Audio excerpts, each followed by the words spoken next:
Hello everyone and welcome to another Kev Play. This is Kevin. And we are on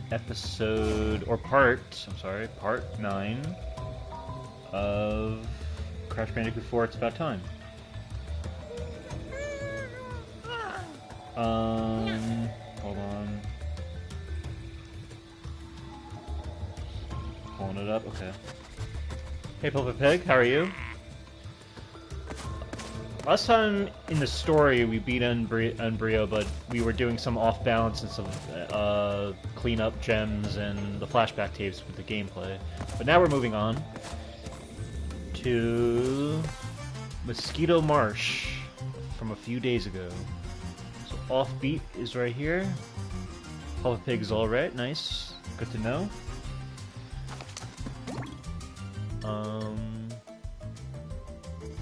Normal. We've got a flashback tape here also. Offbeat. This is a very interesting, unique level.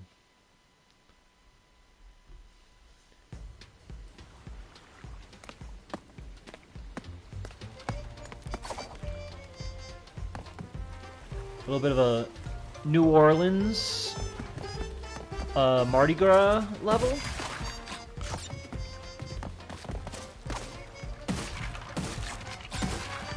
Mardi Gras, or not Mardi Gras, New Orleans is, known for being, for its, like, macabre, its, like, hauntedness, its ghost stories, so that's why you'll see a lot of this being leaned into in this one.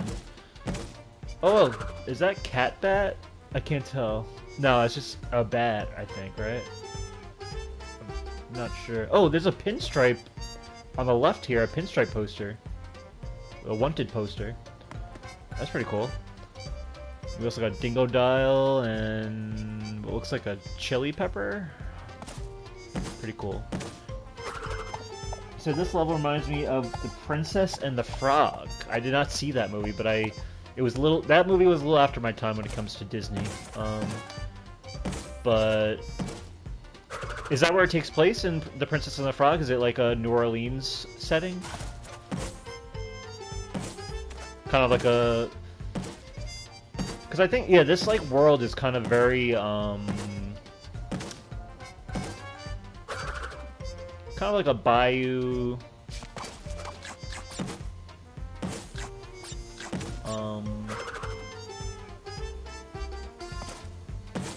So yeah.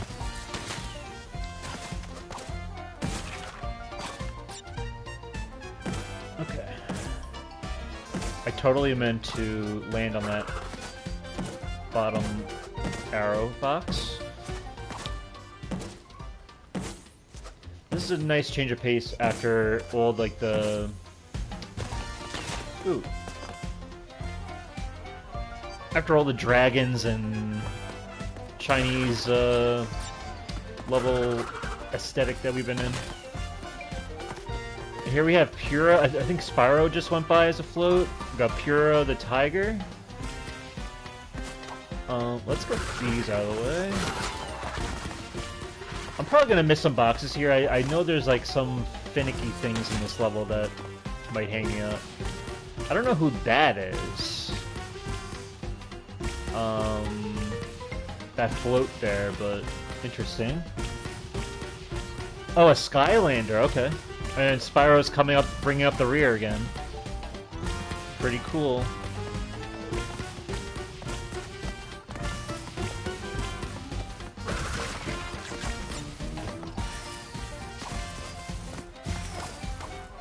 I think there's some... Oh, you can actually see like a ghost in the colored smoke there. Which is pretty interesting.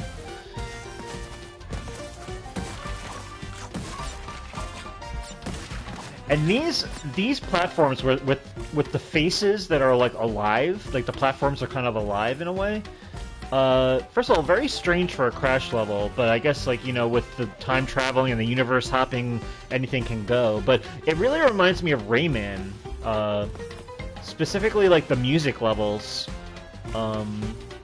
where like the notes had faces in them, but they were also like obstacles. I like how they react too when you land on them.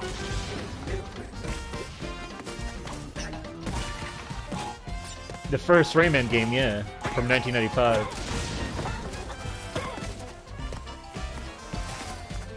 Nothing back here.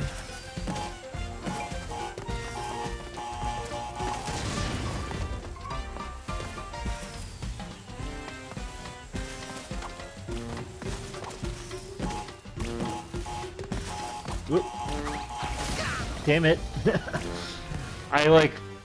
I was going to jump, but then I saw the smoke was going to come up.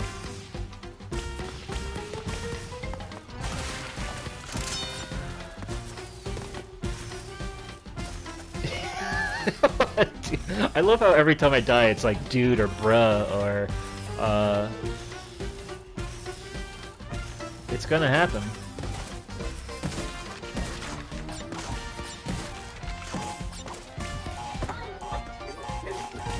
It's been a while since I've done this level. And I know it's gonna get a little bit more difficult.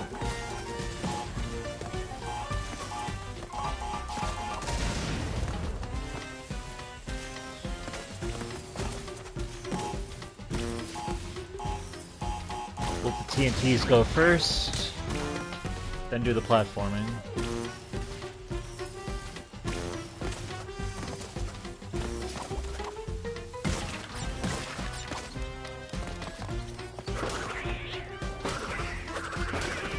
I think there was like a trophy for like upsetting a cat or something. You spam the dumpster.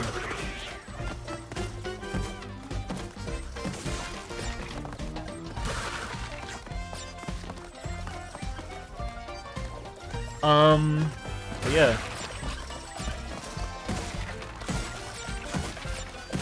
Crash Bandicoot posted, or Naughty Dog posted a video, like a kind of a 40th anniversary video for Naughty Dog, and they were kind of like delving into Crash Bandicoot, which was pretty cool. Seeing like Neil Druckmann talk about the franchise and all that.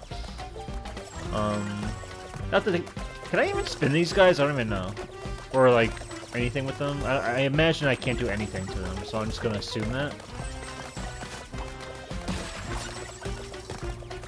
So yeah, I saw that. I'm glad they remember him. Yeah. I saw a lot of people like, oh, we wish you had control of the crash rights or something. I'm like, first of all, if they had control of the crash rights, we probably wouldn't have Crash Bandicoot games because they'd be making more of their, you know, they definitely are a team that always thrives on moving on from projects when, you know, never overstaying their welcome. You know, we wouldn't get Uncharted, The Last of Us, or now Intergalactic. Obviously, there's Jack also, but I don't think they're going to be going back to like cartoony games. And yeah, if they had the rights, that'd be cool. But maybe they could do something in the way that Insomniac does stuff, where you know they're like a Marvel studio, but they'll release a Ratchet and Clank game every now and then. That would be cool. But Naughty Dog isn't built like Insomniac when it comes to that. I'm just making sure I didn't miss anything here. I'm not seeing anything. Okay. Let's launch ourselves.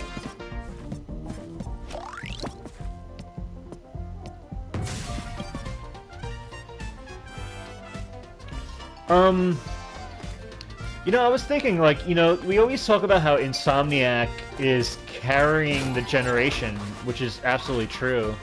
So I have a bad feeling you missed something. I'm sure I'm gonna miss stuff. But we'll play it by ear. But what was I saying? Oh yeah, like Insomniac has been carrying the generation with Miles Morales, Ratchet and Clank Rift Apart, Spider-Man 2, and then Wolverine's coming out. They've definitely been putting out stuff. But what's pretty interesting too is what's kind of fun, like what's kind of be interesting about next year is that Housemarque is going to be putting out Saros, and Insomniac's going to be putting out Wolverine. So Housemarque and Insomniac are going to be showing up for 2025, and coincidentally, they actually both showed up for 2021 with Returnal and Ratchet and Clank Rift Apart. So Insomniac's carrying the generation, but Housemarque's like they're putting out stuff. Like they're on like a track where it's like, you know, they put out a game and then 4 years later they're ready to put out another game. Here's Fake Crash, by the way, as a float. Insomniac is definitely built different. I think what helps with Insomniac too is that they're willing to utilize less production in order to get more output, and they do it in a way that's like that doesn't feel like anything's being cut back. Like, you know, Spider-Man 2018, the first Spider-Man, it created like the New York City for us, or for, you know, it already like laid out the groundwork for that. Whereas Spider-Man 2, they, you know, they had all that same foundation, but then they added like Queens to the mix. But for the most part, like they have like the gameplay of that figured out. They just need to do like the missions and the dialogue and all that. And I'm sure they have like separate teams working on different projects. And thankfully they weren't a team that needed to be working on like some multiplayer live service game by accident. So, well, not by accident, but you know what I mean. Make sure there's nothing over there.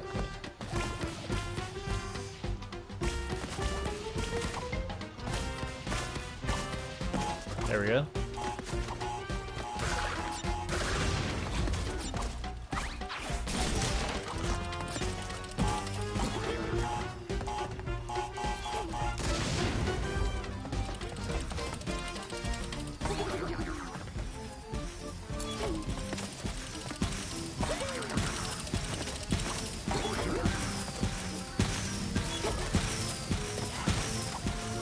A lot of craziness going on here.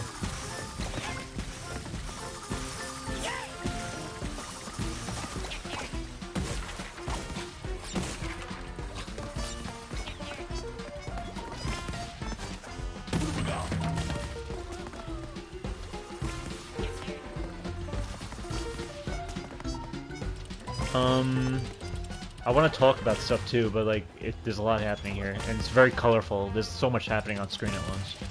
Yeah.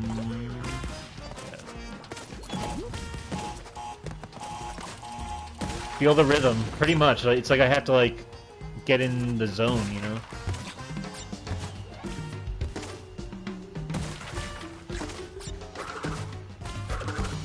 Okay, so when I spin on the surface, it doesn't let me do the thing that would happen on a bouncy box, where it stops me. It's interesting. Okay.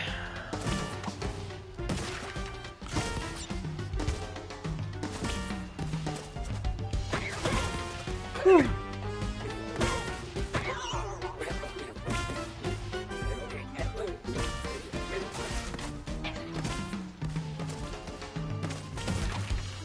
Okay. Oh, don't. That's not what I meant to do.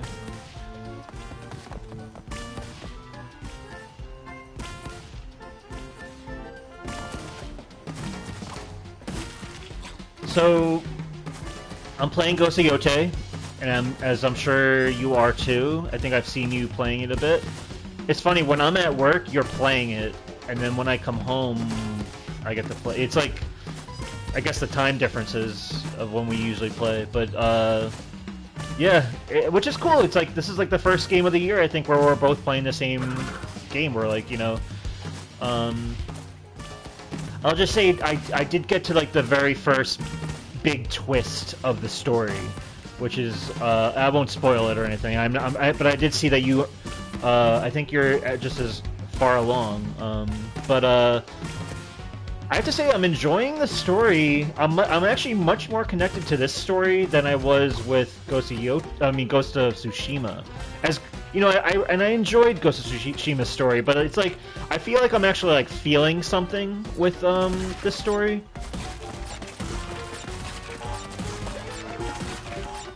So you're 40% cool. Yeah, like I've been doing most of like I'm just like going through like the map. Obviously, I'm trying to like 100% it the best I can. I'm gonna platinum it at some point. But yeah, I'm about, I don't know if it's 40% through the story, but it's like I'm pretty much, I would say, like a third through. But I'm doing so much of like the side content at the moment. I have to say, like, the one thing that, like, I almost thought it was, like, a critique at first coming from me was the beginning of the game. It didn't, like, it obviously goes into, like, the origins of her motivation, of why what her, you know, what her journey is and what her goals are. But the story holds its cards so close to the chest that they didn't divulge many details about it. And at first, I was like, I wonder why they aren't really leaning. You know, if this is supposed to be like a revenge story, why aren't they leaning into really what happened here? And I was like, I don't know, like that was an interesting direction, like a creative direction. But I had to say, the payoff of like the first twist of the story, it definitely helped that the story kept its cards close to the chest in order to like get to that point in the story, and I found that very rewarding. So you said the story reminds me of the first Sly game. Exactly, like the whole Yote 6. It reminds me of like the band of thieves that are kind of like in his. I mean, to refresh my memory, right? It's like part of Sly Cooper's like ancestry, or is it like a band of villains that he has to go up against? I think that's what it was, right? Because yeah, that did echo similarities for me, where I was like, this feels like something Sucker Punch is no stranger to when it comes to like introducing a band of either villains or allies. And I like how you actually have like your own band of allies that you get to kind of like have. You kind of like as you meet new people, there's like a separate tab like at the pause menu where you can like see who they are and like you know what their story is and all that, and what they have to offer.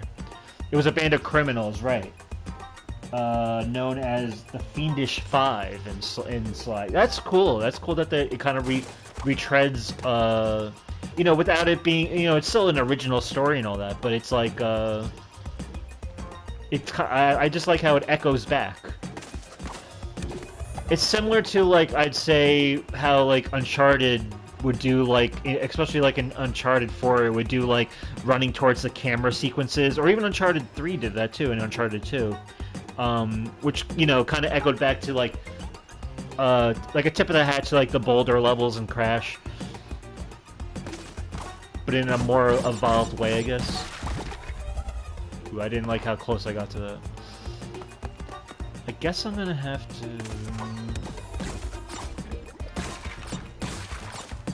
I think I should go as far right as I can here. Before... because I have to get the action, or the...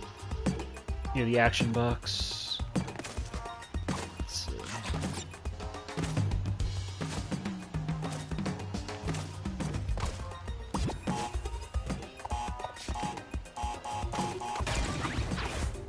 Okay.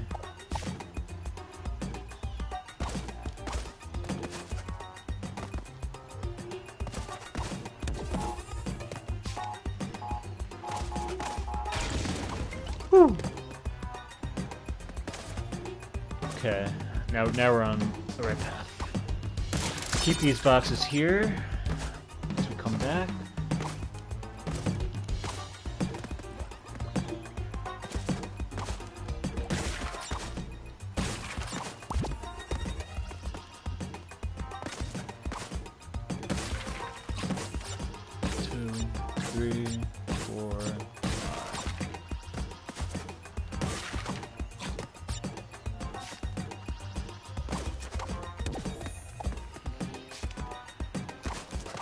Sorry, just concentrating.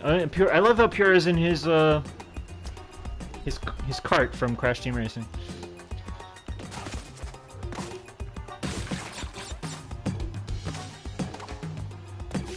weapon up here, right? Cool. 1,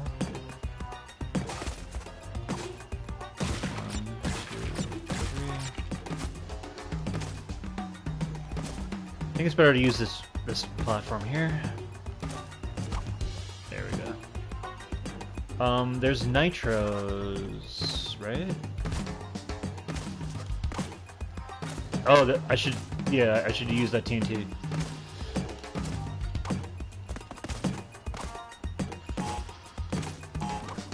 Beautiful. Now we have it.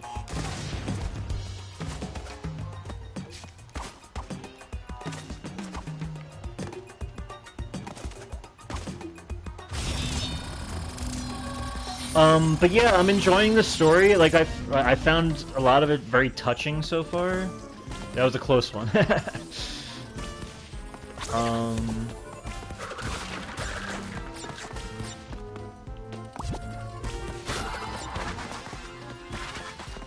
And the gameplay, I hate to say, the gameplay is more or less more of the same as Tsushima, I'm finding, but there are new things that are being added. Obviously, we're like, you know, we're far into the future compared to Tsushima, so there's more technology with the weapons, you know, like more advanced technology with weapons.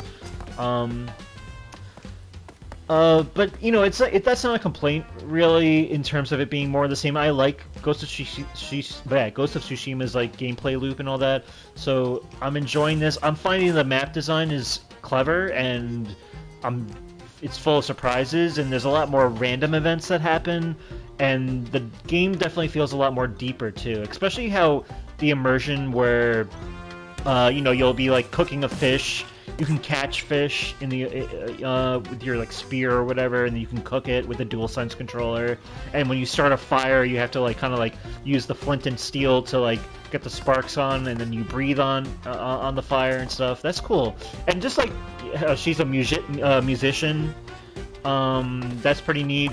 That adds a different flavor to the game. Make sure there's nothing around. He said they changed the stand system and replaced it with other weapons. Yeah, that's true. I feel like I would have to play Tsushima again to really. Yeah, I do remember there was a stance system where there were different stances you choose. But now, yeah, there's now more of like a weapons wheel to choose from, which is kind of interesting. And I have to agree with some critics I heard, like from early reviews I saw, that it's like Atsu, the character, she does feel more like the ghost than I would say than Jin did, because like the way I'm playing it like when I played the Ghost of Tsushima, I was like, you know, the whole story is very like, are you going to be honorable or dishonorable or whatever, and you know, almost have like that, you know, honorable, try to lead the honorable way or try to go about it the ghost way. Whereas this game, it feels like it's like you're completely a ghost in this. You can try to be honorable if you want, but the game isn't trying to shy away from the fact that like Atsu's willing to do whatever the hell has to be done, and she really doesn't care about being honorable, dishonorable. Whereas Jin, I feel like he cared more about that, especially with his uncle, his uncle's influence on him. Whereas Atsu is just like so fed up with what's happened to her and what's happening to her country and all, like that it's just like anything goes. Especially when it's during an era where warfare is so much more dirtier, and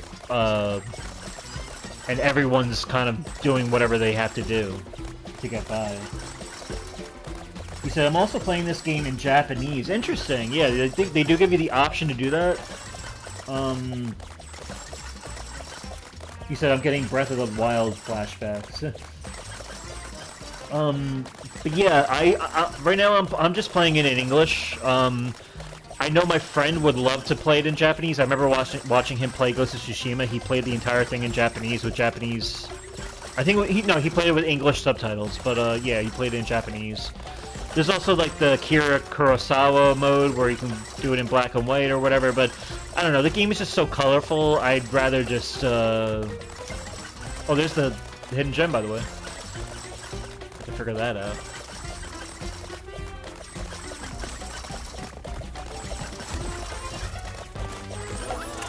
Damn it. Let's try that again. I'm probably not going to get the 3 lives one for this just yet. Or not on this run. It's kind of like our first breeze through. Want to try and spin the enemy? Yeah, I might as well, right? I don't know why I think I can't. Nope. Unless he hit me with his damn ghost skulls, and that's why I died. But maybe it's something to try. Maybe I can try his like trike. But I feel like the whole thing is a ghost. You know what? I'm just gonna go like this.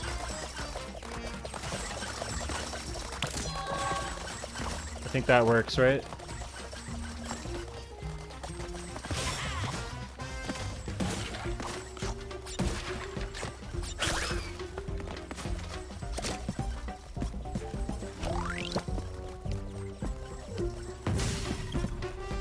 That works too.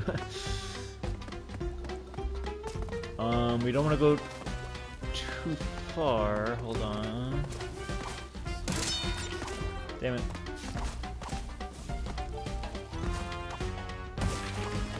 Damn it.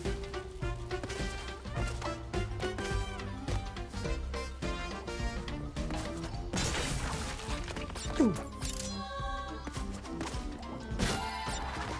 Okay, now we're set. Nothing, right? Nothing else? I'm just waiting for the next... for whatever tomfoolery, trickery this game's gonna do where they hide a box.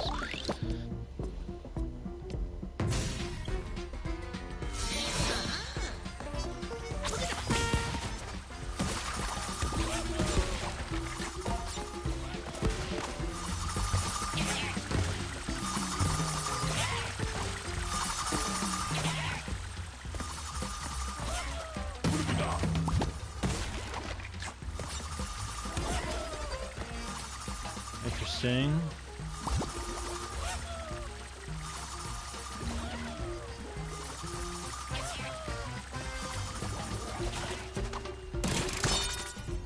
I'll do that.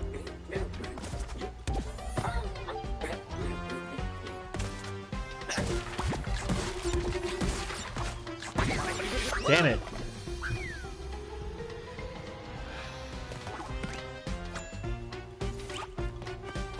That's why I got those boxes out of the way first.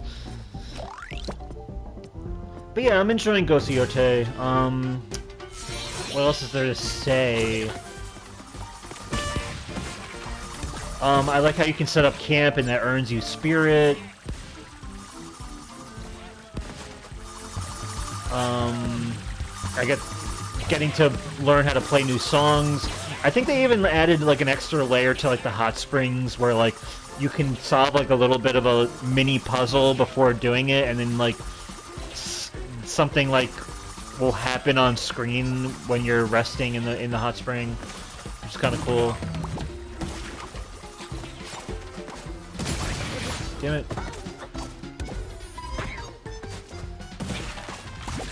Damn it. I have to figure that out.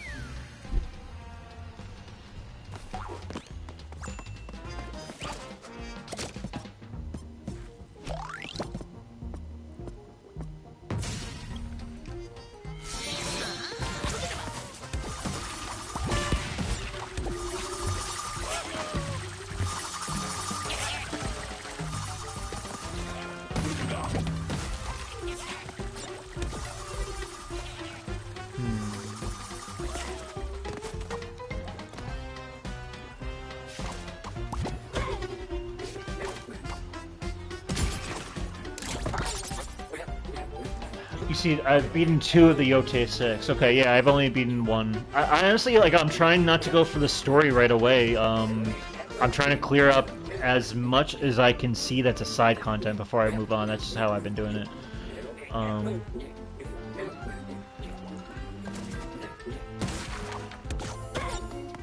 this is how we're gonna do it. We're gonna keep this guy afloat. and this. There we go.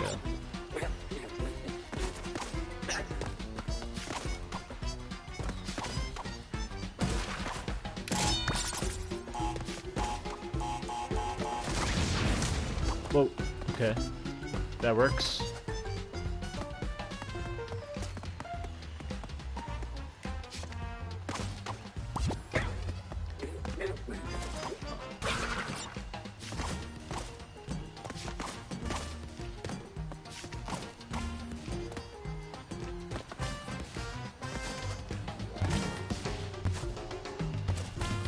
That's cool that you beat 2 so far. And the way I'm playing it that I don't want to add any of my tech. I don't want to like improve any of my techniques with my attacks yet.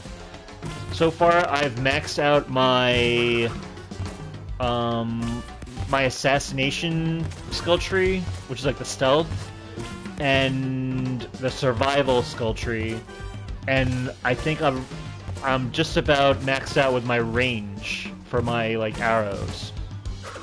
I don't know why, but I want to play it as if like she really is more of like a ghost and not really like depending on her combat skill as much. But obviously I'm gonna get as much of it done as I can in terms of like the skill tree, and at a certain point I'll get that, but it's been interesting. Okay, I think that's the best way to do it.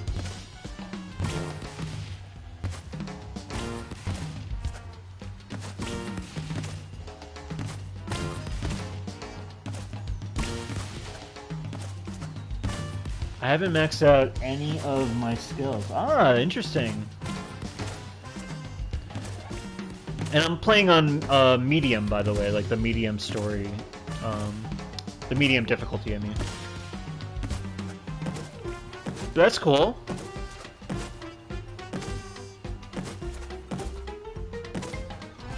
So, if say you had the ability to like upgrade something, do you just not upgrade it, or is there any way around that?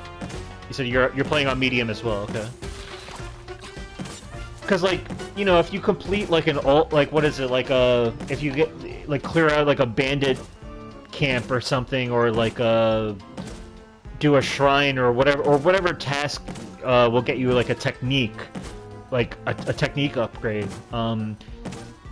Are you able to just like waive it and not upgrade it if they're offering it to you, or is it just that you haven't done any of those tasks yet? Like, I haven't even tested it for myself, but like, can you opt out of upgrading it when they offer it to you?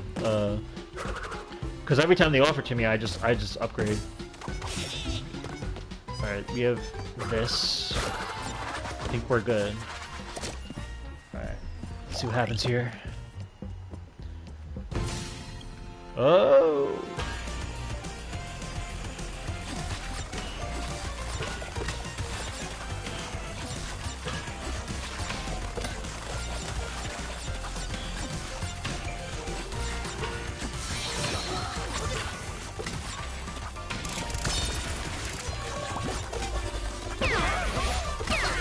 Damn it, I got too flustered at the end there. So you're not sure, okay. I mean, I don't know if you've done any of the shrines or anything yet, or anything that like would give you the ability to upgrade anything. But if you did come across that, then you would probably know by now because you would have chose not to upgrade. So, ... Yep. At least the checkpoint's very generous here, where it's just like this is more of like a flow state. I just have to get in the right flow state.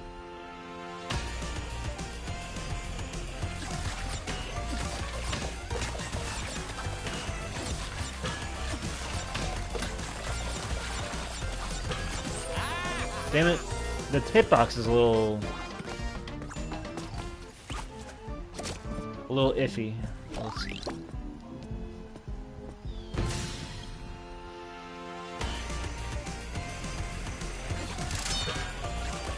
Damn it. I'll die on purpose, because I was looking at the... Whenever people dip in and out of my, like, the viewers, I see it in the bottom right corner, and my eyes were, like, looking at... Because that's also where I see the, your chat. I do like the bamboo challenges. Did you come across the bamboo challenge where you have to use your left hand? Or pretty much everything on the left controller? Damn it, I messed up. Because that made me laugh. It was actually a pretty clever challenge.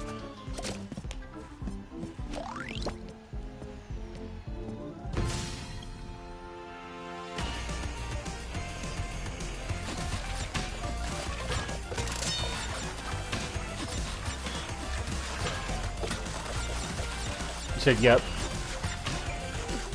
And like the guy who's teaching you has one arm, so it's kind of like, it makes sense in a way.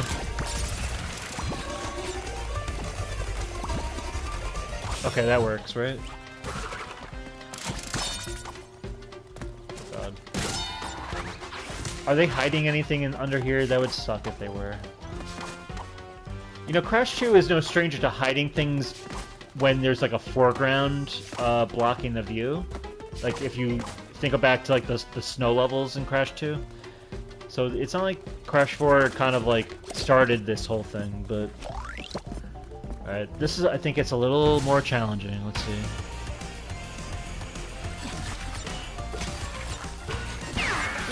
Damn it.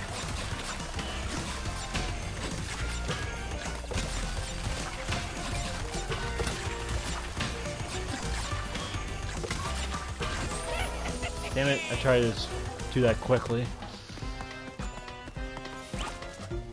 What do you, like, and this guy is so Rayman, like, this guy that launches you, it feels like a Rayman character.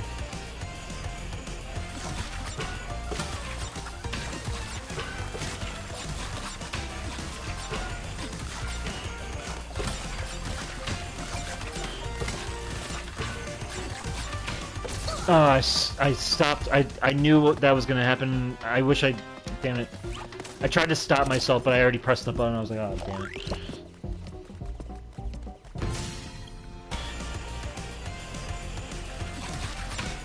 I hope this gets me the box gem.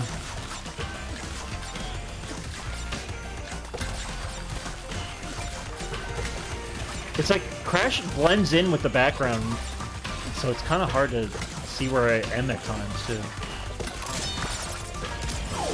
Beautiful. Okay, I got it. Thank God.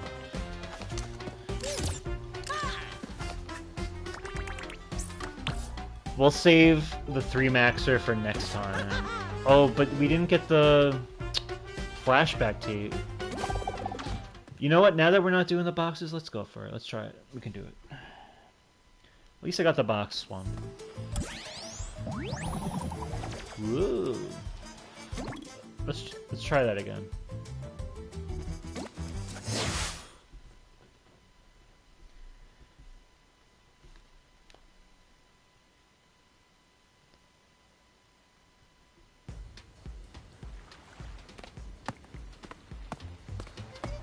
Okay. Straight through. Now just breeze through the level. Absolutely.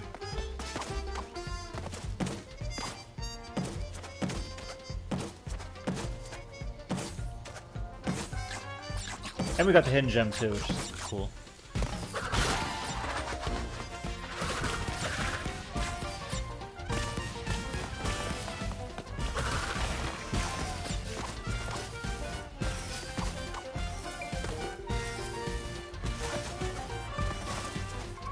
Try to get that flashback tape. We can't die at all.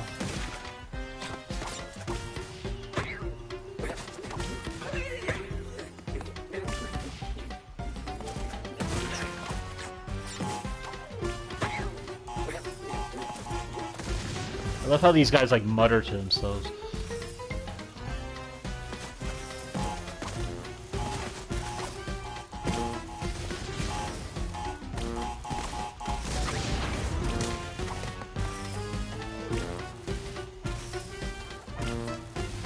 Gotta time this right.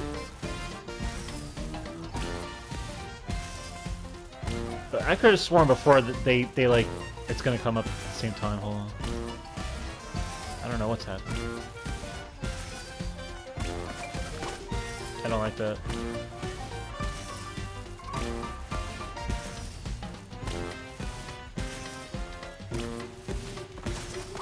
There we go.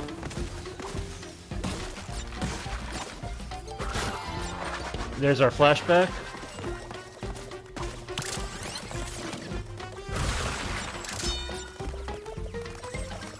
Just gonna assume that we can't do anything with these guys, even though I can test it technically, but let's not risk it. We can just walk past.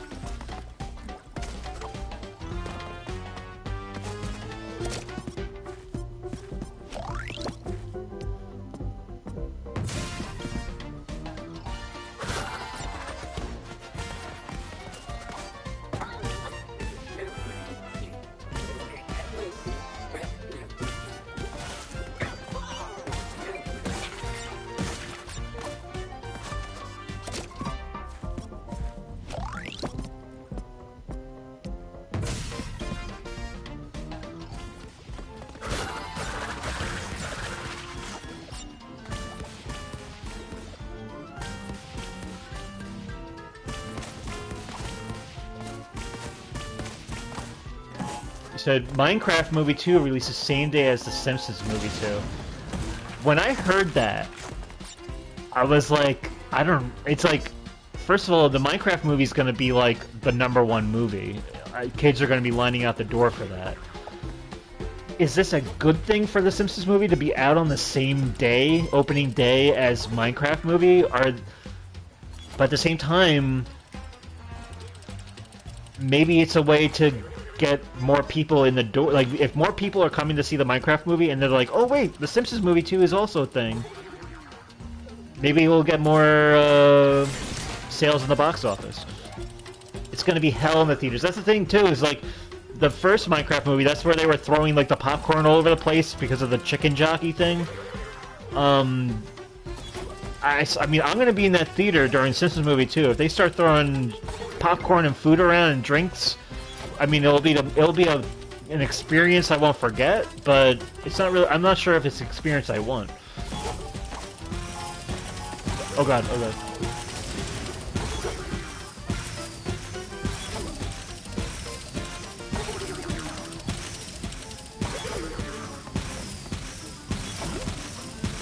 Okay, got it.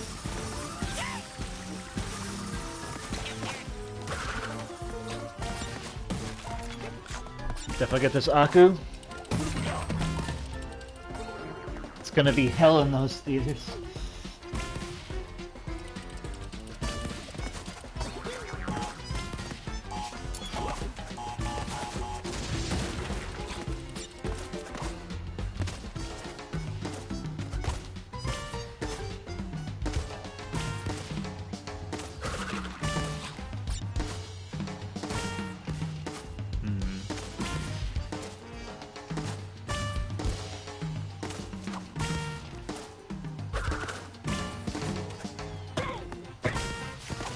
There we go. Oh, it's cool. You see, like, beads being thrown up in the air and stuff. Can't see anything below, though. No Tawna down there.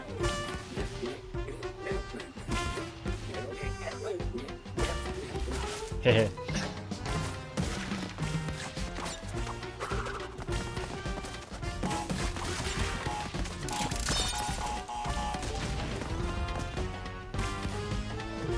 Okay, so far so good. So far so good.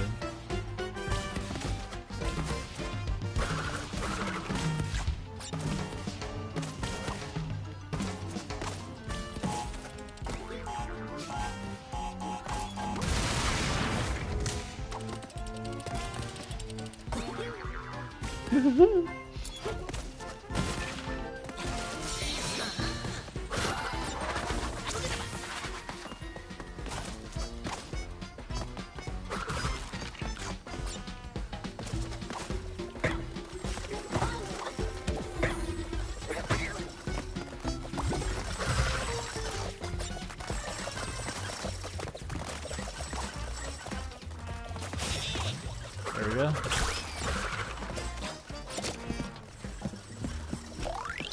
But it should be interesting. Uh, by the way, there's these more trailers for Pluribisc that I saw. You know, Vince Gilligan's new show with Ray Seahorn. November 7th coming up. It's coming up close. I'm very excited because from what I see, it seems like the cinematography looks very Vince Gilligan, and like the way his crew operates. And it just seems like a very cool him going back to his X-Files roots. Oh, that show. Yeah, I mean, I'm excited for this show. I think it's going to be cool. Vince Gilligan, of course, he wrote for the X-Files back in the day. That was like, if you actually look at the X-Files credits, like a lot of the writers and directors are who would move on to be part of the Breaking Bad crew and the Better Call Saul crew. So it's cool to see kind of come full circle where he's doing kind of like a full show on his own. That's going to be sci-fi. Alright, let's make sure we get this right. I wonder if Gilligan can pull off a banger that is not a Breaking Bad, related. Yeah. I think he's talented. I think he knows what, you know... Now, it's... A lot of people thought, like, you know, when he was doing the prequel series to Breaking Bad, it's like, you know, you're kind of, like... You're pushing it, you know, like, how can you follow up to like one of the greatest TV shows of all time? And then Better Call Saul ended up being just as great. And of course, Peter Gould was the co-showrunner, so he has a lot of credit to that too. But I think Vince Gilligan fosters a really good creative group and crew. And Ray Seahorn is a lead. I think that's very promising. So I'll be watching every episode. Apparently it's 2 episodes are going to premiere on the same day. It's going to be a double episode premiere.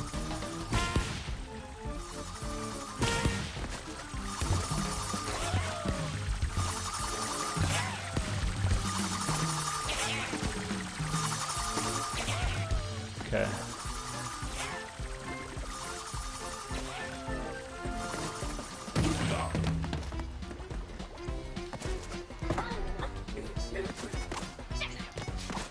Alright, so we have 2 Aku-Akus. So the rail section of this level should be pretty safe for us, hopefully. Let's not jinx it though.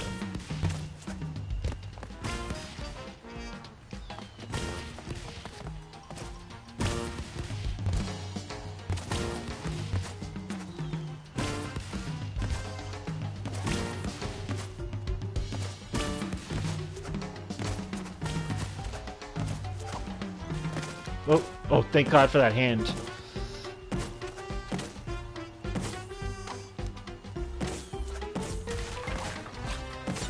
Okay, we got the checkpoint. Let's do it. But I think I'm excited, you know. And by the time it comes out, well, let me do this. Hold on.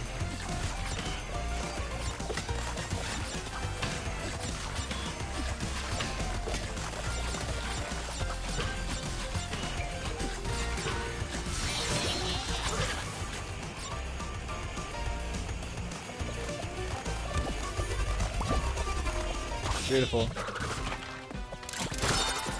Last stretch.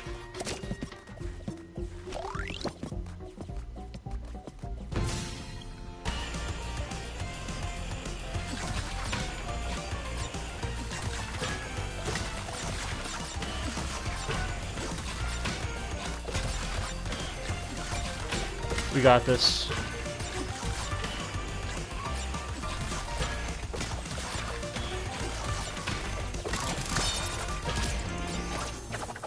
Beautiful. Got the flashback tape, and we got that. Cool. Party Gras.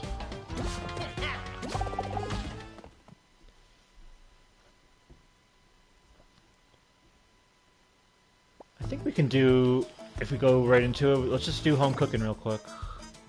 What's this all about? Looks like Dingo Dial.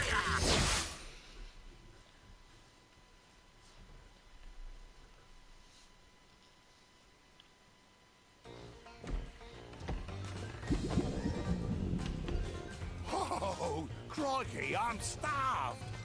Wait, is that roadkill pie? Slug and centipede gumbo? Braised fat tacos with guacamole? Well now, what have we got here? Either that vile swill Papa Batfield cooks up in his filthy outhouse.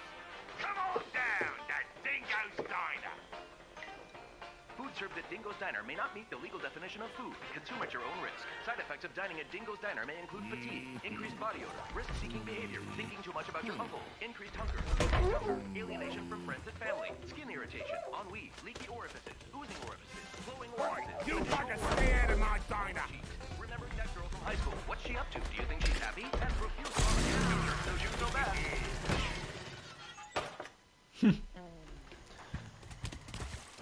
So here we are as Dingo. He's a little bit beefier than we... Actually, he's pretty, you know... It's kind of how I imagined him back in the day compared to Crash, but we're finally playing as Dingo Dial for the first time in a mainline Crash game, which is pretty cool. I love how this is... Time for a spring cleaning. He let himself go. Well, he runs his own diner, which was part of the epilogue in Crash Team Racing, is that he opened... Or, not even that, in Crash Bandicoot Warped, we learned that he has a diner when you play the motorcycle levels. So it's all part of the lore. It's all on... It all tracks. Now we're introduced to this leaf blower thing compared to his... what he had in Crash Warped, which was his flamethrower. Interesting creative choice, but it brings a flair, like a different flavor to the gameplay. Suck up this TNT and blow stuff up. We can still blow stuff up, so that's good. I mean, he ain't got that flamethrower, but this is still cool. Honestly, if there's a Crash 5 and we... Oh, look at this, look at this. I almost missed these. So the game's already training you to think outside the box. I can just use Jump this. on a TNT crate. What am I, a Bandicoot? Game's already training you to think outside the box and like kind of get off the beaten path boxes, which is cool.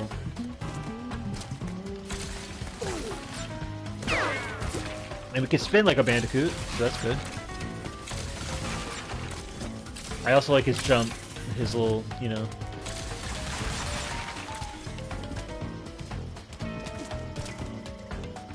I love how he has elevator technology in his swamp. Like, how did he engineer that? I guess he's no stranger to tools. Like, in the intro of Crash Team Racing, he's like working on his cart.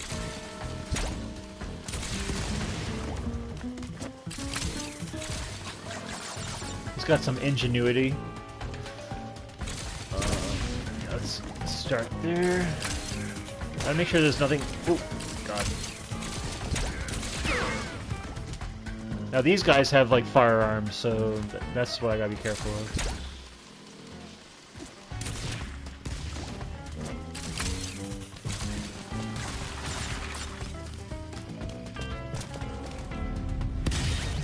Ah, bastards! He'll get every last one of his. I think that's the first time a Crash Bandicoot character has cursed when he says bastards. Correct me if I'm wrong. Can bounce on those guys. What did he just say? Did he say that? But, you know, like, there was suggestive humor back in the day, you know, the whole, like, Cortex wanting to have a big, like a beautiful woman with big bags of ice for his head. But that was kind of dancing around the suggestive themes or whatever. This, you know, not to say that saying bastard's a suggestive thing or whatever, but like, it is a curse word, and it's interesting to hear it. You know, I watched cartoons back in the day, like Ren and Stimpy and even like "Hey Arnold," like they would curse too in those. Like they would say like I think Ren and Stimpy used to say shit all the time, and or at least like crap. Okay, how do I want to do this? I guess I can do that. Oh, okay. So yeah, I see what Cortex was doing there. I welcome that though, you know, like anything that like an adult in the room can get. Not that I didn't get it as a kid, obviously, but like, but you don't have to like be so. You don't have to like dance around the fact that you know. Not everything has to be so kosher, as it were. That's what I'm trying to say. Okay, we're good.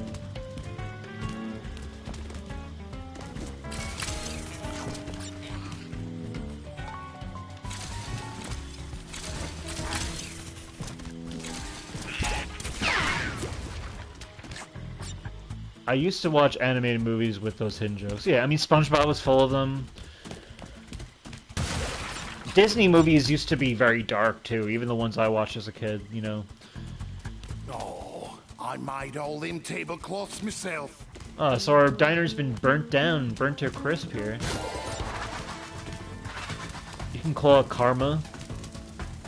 Retribution. But... I don't know. What's over here?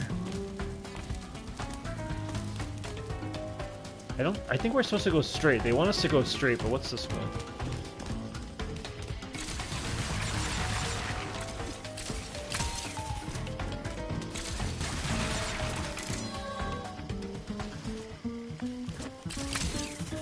Damn it, there's a hidden gem there.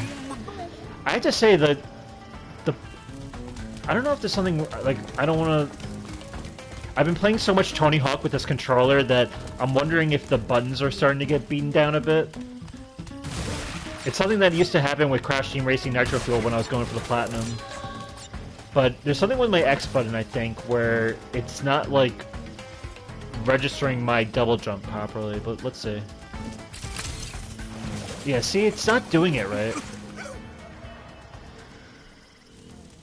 Let's try it again. Let me do a practice jump. Okay. Okay, I think I jump and then go into the. There we go. That's how I should do it. Wait. Where did I go? Oh, I'm going the wrong way. Is the X button losing its clickiness? In a way, like it's strange. And I'm also noticing that with my directional pad because when I play Tony Hawk. I use the D-pad. Same whenever I used to play CTR. That's a D-pad game for me. It's interesting because Crash used to be a D-pad game for me, but with Crash 4, I do find myself like with Dingodile being so big. I feel like he's an analog stick, joystick type of character. Damn it! I lost my... Alright. Do a hop, and then... There we go.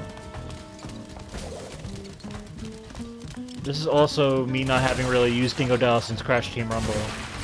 But here we go. Jump, and then this. Alright. That shouldn't have been as hard as it was. Honestly, I think that was me. I think I'm at fault for that. Not the controller. Not the X button. But there is something weird with my X button, I will just say. But I've been able to manage. Okay.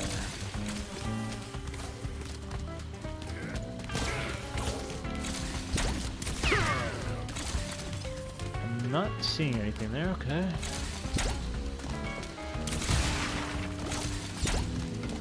Always have TNT on hand.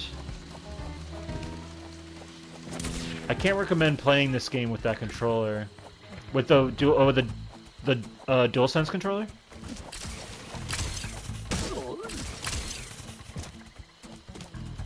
Can I go backwards? That's the question. I don't want to go backwards, but why do I have a feeling they hid something back here? How many... I already died 3 times, so I might as well just try. Oh, the faulty controller. That's the thing too, though. Is like I switched because of the low battery life. I switched between 2 different controllers.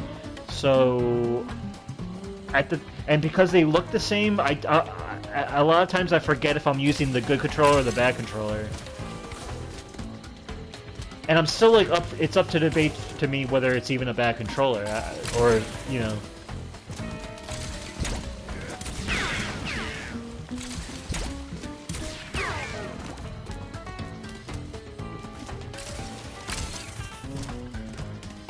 I'm gonna hope that I didn't have to go backwards for that, But yeah, playing a game like this, I definitely should have the best controller possible.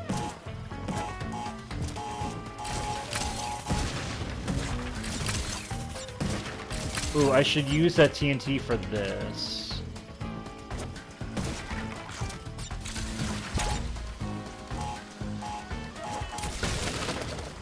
There we go.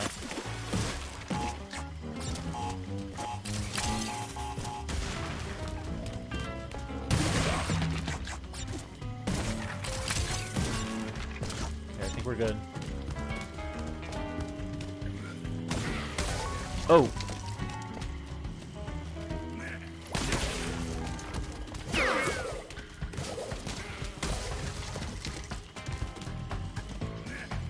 Okay, so he obviously knows I'm hiding.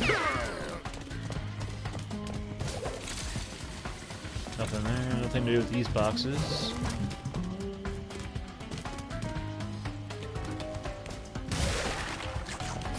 How many boxes do we have? 398. That's a lot.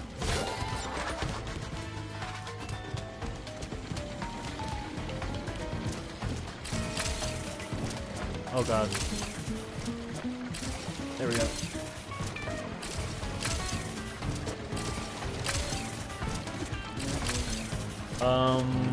I don't like that it's sending me back. You know what? Whenever there's nitros behind you, though, why would they put that there unless I have to go over them?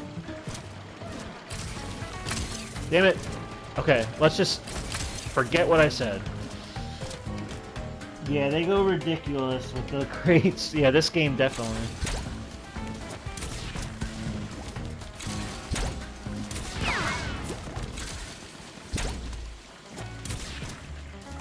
Damn it.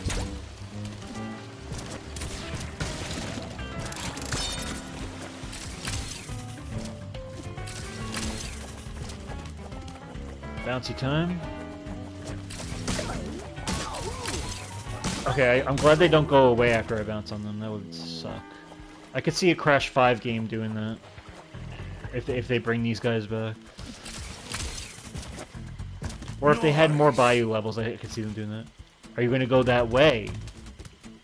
Ah. I'm also seeing... Ah, there's like a arrow going this way for some reason.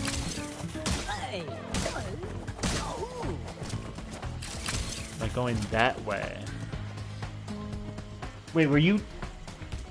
Are you referring to a spot that I should go to, or a spot that when I tried going backwards before? So I already got the hidden gem. What other way is there? Are you implying something, or... Because this feels pretty... This feels right.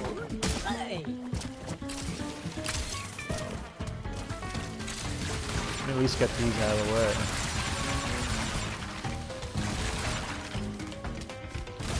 Try blowing up that wall.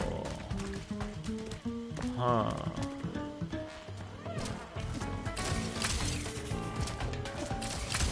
If memory serves.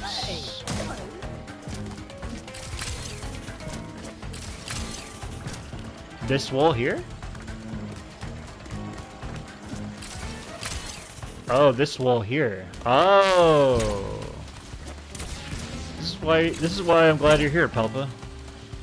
And I figured this out on my own already, so that it's like it's nice to be able to play this and just be able to like have the reminder. So yeah, wow, I totally missed this.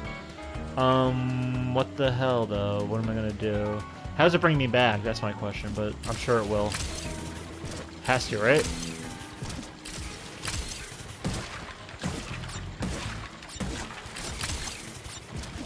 Okay, I'm assuming I'm going straight. I'm not going backwards, because that's insane. Crash wouldn't be that insane to me.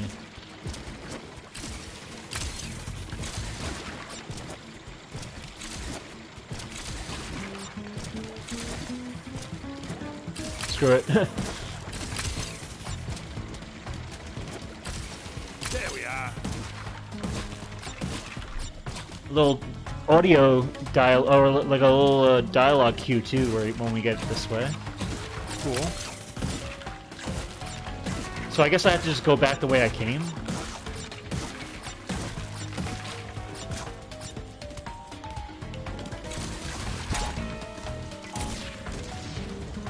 There's nothing else, right? Nothing that way. I'm definitely not gonna even try. Obviously, I would know something was that way because we were already that way. Cool.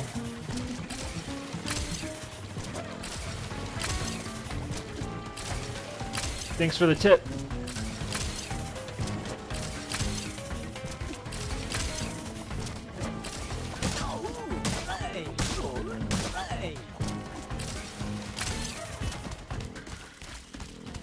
I don't know why this level's reminding me of something. You said no problem. Yeah, thanks.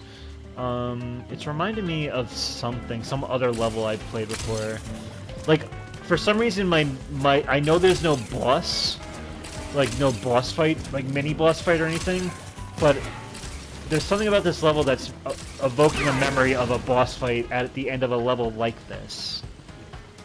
And I'm trying to remember what game I was playing that would make me think that. Was it a game this year? I'm not sure. Oh god, there's... Ah, cool.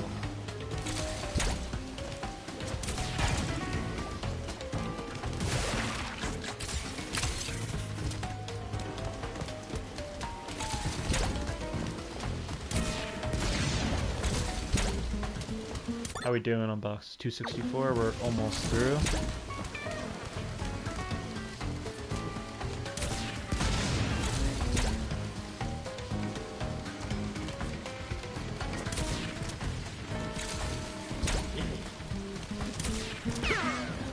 Okay, that worked.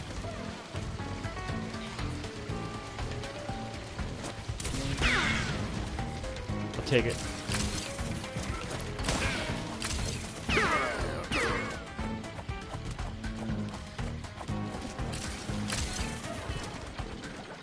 Making sure there's nothing of consequence. Okay. Works. Too dark to go that way. Nothing else off camera to explode.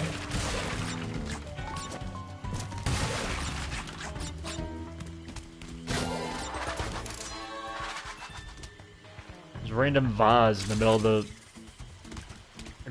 of the swamp there that drew my attention. Okay, I'm not seeing anything, no boxes to suck up.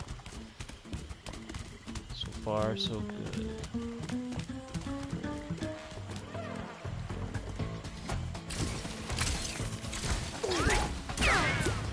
I'm glad the explosion from the TNT doesn't really affect me if I hit someone really, like, dead on. I like that the game doesn't feel the need to be that punishing.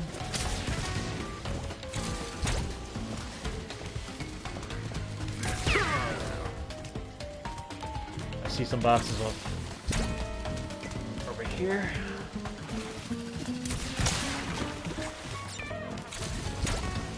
Looking that way, right?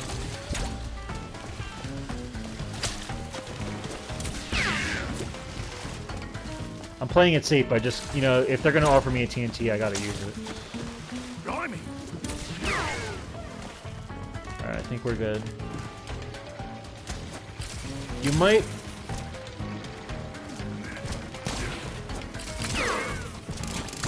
Ooh, I like how I spanned him into the box. You said you might have blew up your chance of getting those boxes. What do you mean? Like, are there more boxes I missed, or are you talking about the ones that I almost missed?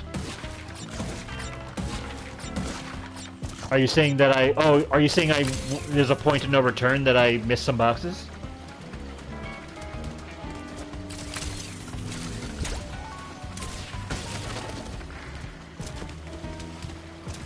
I should use this TNT. This.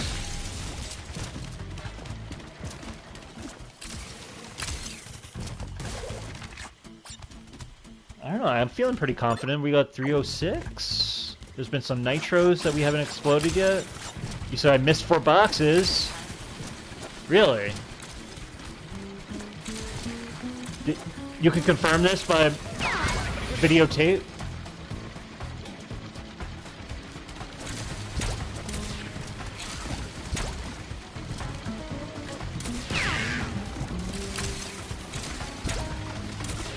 Well, that's a bummer.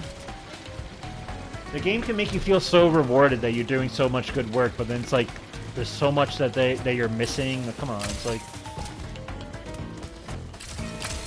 So play the level and we'll see. Okay.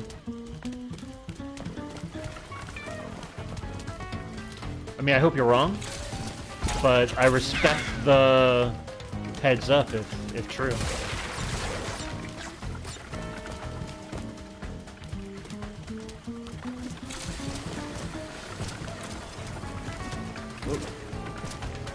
I guess I technically don't have to do anything with this, so let's just keep moving.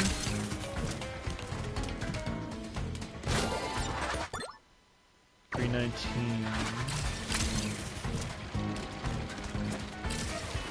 Looking that way. Damn it! I almost had the.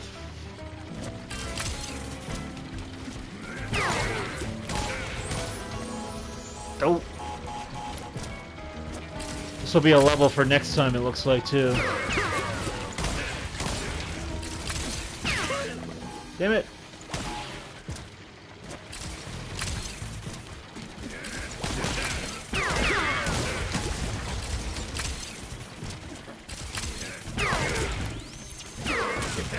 How do you like them wampus?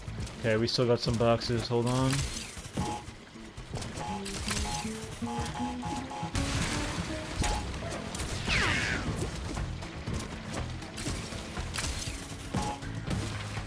I don't know, what's our box count at? Yeah, maybe you're right. Looks like we're missing more than 4. Like 5.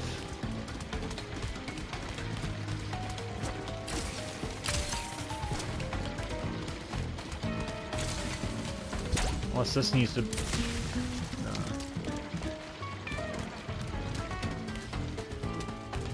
Alright. I guess we missed it. You missed that TNT flying enemy! Yeah, you're right. I don't know why I did that. You're right.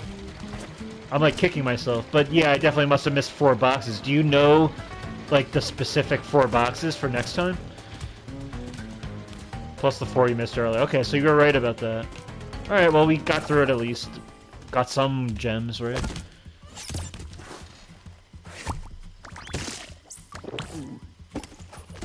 At least we got the hidden gem.